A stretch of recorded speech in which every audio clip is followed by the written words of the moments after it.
करना चाहता हूँ मृदुला जी। पिछले 4.5 दशक से रंगमंच की सक्रिय अभिनेत्री हैं और देश के प्रसिद्ध नाट्य दल नीपा रंगमंडली की सचिव हैं। देश की नहीं, अंतर्राष्ट्रीय स्तर पर भी आपने अपने अभिनय से और वेशभूषा परिकल्पना से ख्याति अर्जित की है। मृदुला जी।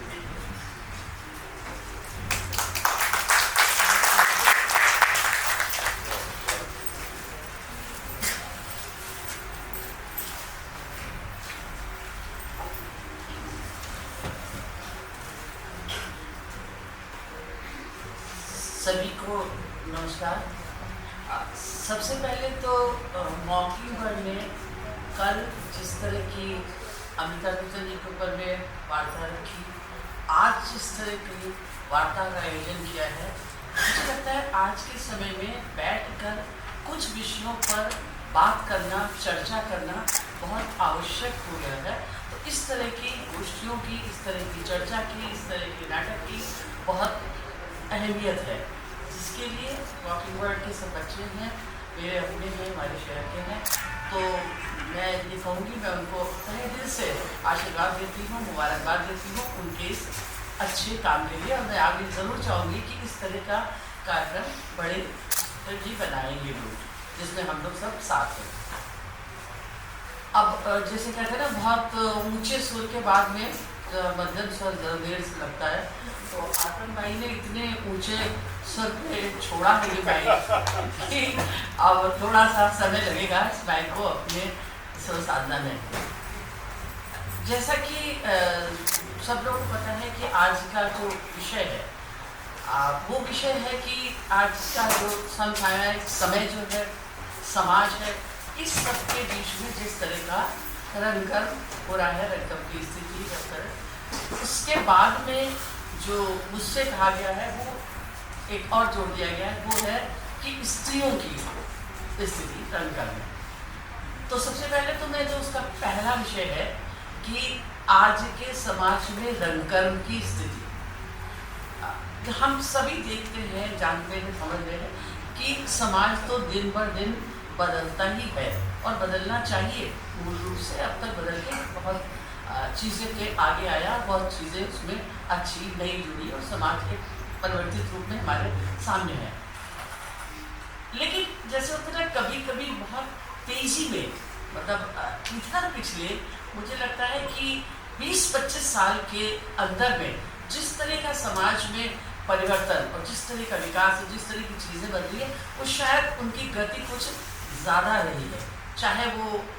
डिजिटल चीज़ों की हो, चाहे वो किसी भी क्षेत्र में हम ले लें समाज के, वो उसमें बहुत तेज़ी से बदलाव आते रहे हैं। जब समाज इतनी तेज़ी से बदल रहा है, इस तरह के समाज के, और उस तेज़ी से बदलने में कोई दिक्कत नहीं आती। केवल दिक्कत की बात होती है कि जब आप कभी कभी ऐसा होता है कि हम बहुत तेज़ दौड़ रहे होते हैं, तो कुछ ठोकरें भी लगती हैं, कुछ गड़बड़ियाँ भी होती हैं। मुझे लगता है कि अभी जो इसमें जो समाज में हमारे जो सबसे बड़ा परिवर्तन आया है, वो है हमारे सामाजिक सरोकार, हमारे मूल, हमारे जो मूल्य थे, जीवन के जो मूल्य है, हमारे जो सरोकार थे, वो बहुत तेज़ी से बदले। मतलब बहुत एक छोटी सी चीज़ है, हम यहाँ महानगर में रहते थे, मेरे घर के 2-3 घर छोड़ के पढ़ना रहता था, वो दरोगा थे पुलिस में। मेरे घर में मेरे फादर कई बार कहते थे उनके यहाँ कोई जाने की जरूरत नहीं, उन लोगों से कोई संबंध रखने की जरूरत नहीं। मतलब क्यों? उन्हें घूस ले रहे कि तो मकान बनाया। मतलब सामाजिक तौर पर घूस लेने वाला आदमी, चोरी करने वाला आदमी, दूसरी तरह के आदमी को स्पष्ट रूप से हम एक अलग दे देंगे, उसको समाज से निकाल के कई जगह दे दी जाती है रहने के, लेकिन हमारे दिलों में उसके लिए एक दूसरी तरह की जगह होती, दूसरी तरह की इज्जत होती। लेकिन अभी सामाजिक मूल इस तरह से बदले हैं कि आज आप लड़की की शादी करने के लिए जाते हैं, कहीं जाते हैं और उससे पूछिए लड़का क्या करता है, वो सरकारी उसमें नौकर है, 20,000 तनख्वाह है और 40,000 रुपये की तनख्वाह ऊपर से मिलते हैं। मतलब ये वो शान से बता सकते हैं। हम जानना नहीं चाहते हैं हमारे अगल बगल रहने वाला कि घर में जो बड़ी कोठी बन रही है, जो बन रहा है, पैसा उसका कहाँ से आ रहा है हमसे, और बड़े शान के हमें बड़ी इससे कोई मतलब नहीं, लोग बड़े अच्छे हैं, अच्छे से बोलते हैं, हमसे वो करते हैं। तो ये जो सिकुड़ गई है चीज़ें और जिस तरह से समाज के लोगों का सोच सिकुड़ गया है, लोगों से कोई सरोकार नहीं रह गया है। जब इस तरह की सोच, इस तरह की मानसिकता हमारे समाज में पूरी तरह से व्याप्त हो रही है, तो हम ये कैसे कह सकते हैं कि हम जो भी कार्य कर रहे हैं, चाहे हम लेखन का कार्य कर रहे हों, चाहे हम नाटक कर रहे हों, चाहे हम पेंटिंग कर रहे हों, हमारी जो भी कलाएँ हैं वो निश्चित रूप से वो इससे प्रभावित होती है और होंगी और हो रही है। आज इसलिए कह रहे हो रही है कि आज इसमें परिवर्तन में एक और आया है। जैसे खाली पहले हमारे पास टीवी था, दूरदर्शन था, उसके बाद में बहुत सारे चैनल्स आ गए, वेब सीरीज आ गई, बहुत सारा काम आ गया। उसके साथ साथ और भी छोटे छोटे काम हैं। अब आपके पास में एक नया प्रचलन चला है रील बनाने, तो अब रील बना लीजिए, इंस्टाग्राम है, ये इतने ज़्यादा चीज़ों में बिखराव, इतने चेंजेस है कि हम जैसे हमारे भीतर अगर कुछ है और हम चाहते हैं कि हम उसको प्रदर्शित करें, बताएं, उसको आगे लेके जाएं, कहीं करें, जो एक कहते हैं कि कला की भूख है, कुछ करने की भूख होती है, उस भूख को करने के लिए उस समय एक सीमित साधन थे हमारे पास। उन सीमित साधनों में एक रंगकर्म भी था। उस समय जो भी रंगकर्म, मैं इस बात को नहीं बहुत ज़्यादा विश्वास करती हूँ कि हमारे ज़माने में बहुत कुछ होता था, हमारा ज़माना बहुत अच्छा था, आज का ज़माना भी बहुत अच्छा है, आज के बच्चे भी बहुत अच्छे हैं, आज बहुत काम भी हो रहा है, लेकिन फिर भी एक उदाहरण के तौर पे बात निकल ही आती है। मैंने मतलब जितना देखा है 70 और 80 के दशक की बात, क्योंकि 77 से मैंने थिएटर शुरू किया था। उस समय जो थिएटर हो रहा था, जो रंगकर्म हो रहा था लखनऊ में या बाहर भी हम दिल्ली है, उस रंगकर्म में ये सबसे पहले होती थी कि रंगकर्म क्यों कर रहे हैं, मतलब सब जो मोस्टली तो शौकिया रंगकर्म थे, क्योंकि ये जो इंस्टीट्यूट है, जो संस्थाएं हैं सिखाने वाली, इनकी भी गिनती कम थी। तो जो शौकिया रंगकर्म थे, निश्चित रूप से वो एक शौक था, वो अपनी नौकरी कर रहे हैं, शाम का समय जो होता है उसमें वो थिएटर कर रहे थे। वो शौक उनको जुनून तक लेके जाता था। उस शौक को वो अपने जुनून तक पहुंचाते थे, और वो जुनून यहाँ तक होता था कि उन्हें जो ये नाटक अच्छा है, इस अच्छे नाटक को मुझे करना है। अब वो करने के बाद ये नहीं कि ये वाला नाटक चुनो, ये नाटक लोग आजकल बहुत पसंद करेंगे, इसका करने, इससे बहुत हंसते हैं, लोगों की पसंद से प्रभावित होके नहीं, अपने विचार से, अपनी समझ से, अपनी पढ़ाई से, अपने उससे कोई चीज़ जो तैयार कर, और फिर उसको करने के लिए जुनून में आपको पैसा, श्रम, एक सब वो अपने उस जुनून में लगाने के लिए तैयार और तत्पर रहते थे। ये उस समय का रंगकर्म था जो कर रहे थे। उसमें निश्चित रूप से बदलाव आया है, क्योंकि अब हमारे पास में, जैसे कि मैंने कहा कि हमारे पास बहुत साधन हैं, अपने शौक भी हमारे पास पूरी करने की बहुत सारी चीज़ें हैं। अब छोटे छोटे 2-2 मिनट, 3-3 मिनट के आप वीडियो बना लेते हैं, रील बना लेते हैं, बहुत सारे प्लेटफॉर्म्स हैं जिन पे कि आप शूट करने के लिए जाते हो, तो बहुत सो वाली चीज़ है। और निश्चित रूप से इन सब चीज़ों से हमारा यूथ प्रभावित न हो, ऐसा कैसे हो सकता है, और होना भी चाहिए जो कुछ है। तो इन सब चीज़ों से प्रभावित होते हुए भी, करते हुए भी जो ये बदलाव हमारी सोसाइटी में आया, उसका निश्चित रूप से एक बहुत ज़ोरदार असर हमारे थिएटर में, हमारे रंगकर्म में हम लोगों के सामने आया। अब मैं आती हूँ अपनी बात पर, जो बात है कि रंगकर्म में स्त्रियों की स्थिति, लड़की कह लीजिए, स्त्री कह लीजिए, जो भी है, पहले कि उसमें भी पहले की स्थिति और अब की स्थिति में बहुत अंतर है। बहुत अंतर इसलिए है कि जैसे कि जब सीधी साधन थे, स्त्रियों ने वैसे भी दौड़ बहुत बाद में शुरू करी, वो दौड़ में काफ़ी पीछे शामिल रही है, तो हर क्षेत्र में स्त्रियाँ बहुत बाद में, चाहे नौकरी करने में, ऑफिस जाने में, कहीं में, हर में बहुत देर से शामिल हुई है। उनके घर से बाहर निकलने की, काम करने की,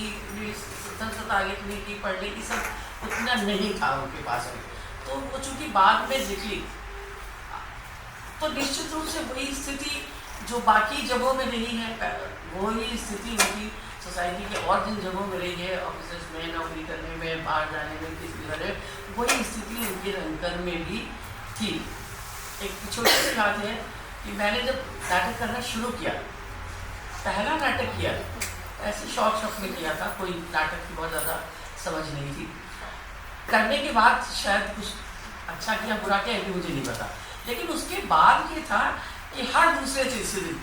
ये नाटक वाला मेरे पास ऑफर आ रहा, उस नाटक हम में कर लो, ये कर लो, और मैं इतनी खुश थी कि अरे वाह, मुझे तो लगता है शायद बहुत बड़ी मैं अभिनेत्री हूँ कि हर कोई बुलाता है मुझे नाटक करने के लिए, और आई वॉज सो बिजी कि पूछिए। ये थोड़े दिन बाद समझ में आया आप अफवाहें बहुत अच्छी नहीं थी, बल्कि नाटक में लड़कियां थी ही नहीं, 70-80 में लड़कियां आती ही नहीं थी, मुझे घर से छूट थी, मैं करने के लिए स्वच्छंद थी, इसलिए सब जगह होता था। लेकिन उसके बाद धीरे धीरे पता ये वो टाइम था 77-80 का, जब गिनी चुनी शहर की लड़कियां की काम कर रही थी, शहर में भी बाहर में भी। लेकिन बाद में धीरे धीरे जो स्थितियाँ बदली, उन स्थितियों के बदलने से जैसे अब फिर लड़कियों को जब स्वतंत्रता मिली कि नाउ यू कैन चूज, अब आप अपना रास्ता चुन सकते हो, आपको भी अधिकार है, तब लड़कियों ने भी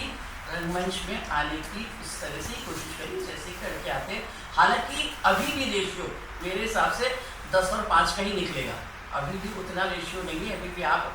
लेकिन उस समय तो बिल्कुल नहीं था। उस समय कोई इस बात की कल्पना करना, जब एक लड़की मिलना नाटक के लिए दो मुश्किल होता था, लेकिन और आप भी सोचे अब आज के समय में ये है कि आप जो बिल्कुल का कुंबा से लेके और बहुत सारे ऐसे नाटक हैं जिसमें 20-20 फीमेल है, 10-10 फीमेल है, अब कर रहे हैं काम। एक चीज़, दूसरी चीज़ ये कि अभिनय के अलावा भी नाटक लिखना, नाटक को निर्देशित करना, नाटक के बैक स्टेज के काम करना, नाटक के संगठन के काम करना, इन सारे कामों में भी स्त्रियाँ लड़कियाँ सब उसी तरह से शामिल होती रही और काम करती रही जिस तरह से कि बाकी लड़के पुरुष कर रहे थे। और वो वही बात है कि जब आपको मौका मिला, जब उन्होंने काम किया दिल खोल के आगे अपने से, तो वो उन्होंने अपना स्थान भी बनाया। चाहे हम कलकत्ता की उषा गांगुली जी की बात करें, है ना, आज भी अभी भी कर रहे हैं, आप देखिए बॉम्बे में भी पूर्वा नरेश है, ये लोग हैं, मतलब ये अच्छे काम कर रहे हैं जिनको कहना चाहिए कि रंगकर्म को समझ के सोच के कि कैसा करना है इन स्थितियों में भी। जब भी ऐसी स्थितियाँ चल रही हैं तब आदमी भाग एक दूसरी तरह की रेस में शामिल होने के लिए आदमी तैयार है, तब भी काम कर रहे हैं। और जो बाकी लोग हैं, आप सुरेखा सीकरी जी को लीजिए, अगर वो एक रंगकर्मी थी और उस रंगकर्मी की वजह से आप देखिए कि वो ICCR के डायरेक्टर तक हुई, यहाँ के आपके NSD में आपके अनुराधा कपूर है, कीर्ति जैन है, ये सब अगर NSD जैसे इंस्टीट्यूट की निदेशक भी रही, तो यानी कि रंगकर्म उन्होंने अगर मौका मिला और रंगकर्म किया तो उसी तरह से उनका हस्तक्षेप रहा रंगकर्म में, जैसा कि लड़कों का या पुरुषों का हम जो कह सकते हैं, उनका भी इस तरह का रंगकर्म रहा जो कि वो करती रही हैं। मुझे केवल और केवल एक बात कहनी है, ज़्यादा समय तो जो जैसे कि आतम भाई ने कही, सचमुच बहुत अच्छी बात कही कि हम तो घर के लोग हैं, हम तो कभी भी बैठ सकते हैं, बात कर सकते हैं, लेकिन हमारे बीच में आज ऐसे दो लोग हैं जिनको कि राजेश चंद्र जी को और भाई को हम लोग ज़्यादा से ज़्यादा सुनना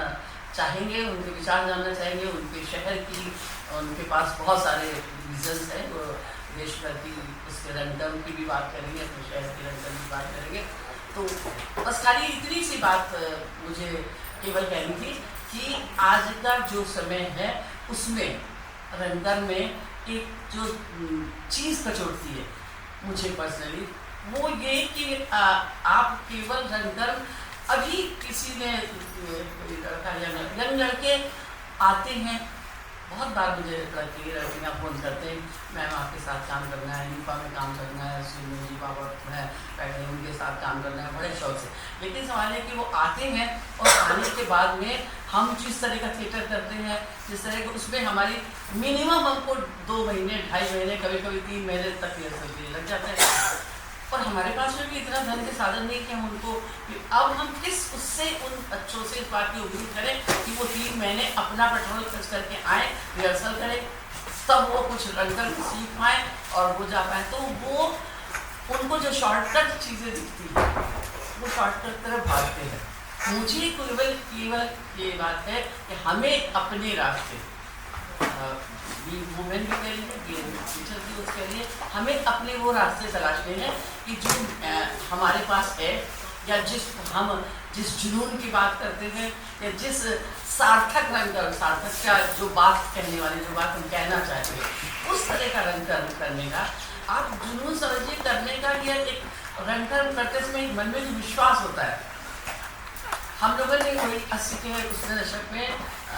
बाबा बैठे हैं, एक नाटक तैयार किया था आकर ने रामलीला के में वही हिंदू मुस्लिम और ये जगह उसको लेके बातचीत थी इस पूरे नाटक में। नाटक के खत्म होने पे, वो सारे नाटक में जो भी दिखाया गया, नाटक के खत्म होने पर एक गीत था, मानवता के दुश्मन को आओ हम पहचान ले। तो वो गीत जब हम लोग गाते थे लास्ट में सब खड़े होके, तो जैसे कि लगता था कि हम जो बात कह रहे हैं, आओ तुमने भी पहचान लिया ना, पर हम तो मिलके हम अब चीजें ठीक कर सकते हैं। ये चीज पहुंचाने की ललक और इस का विश्वास रहता था कि शायद हमने ये चीज पहुंचा दी, ये कुछ किया। मुझे बस केवल इतना ही है कि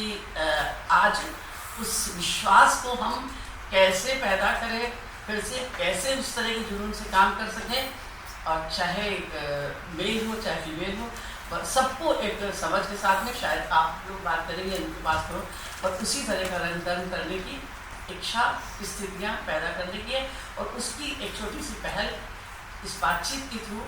हुई है जो मॉकिंग ने किया। मैं पुनः फिर से मॉकिंग को इस बात के लिए शुभकामनाएं देता हूँ, आशीर्वाद। Thank you.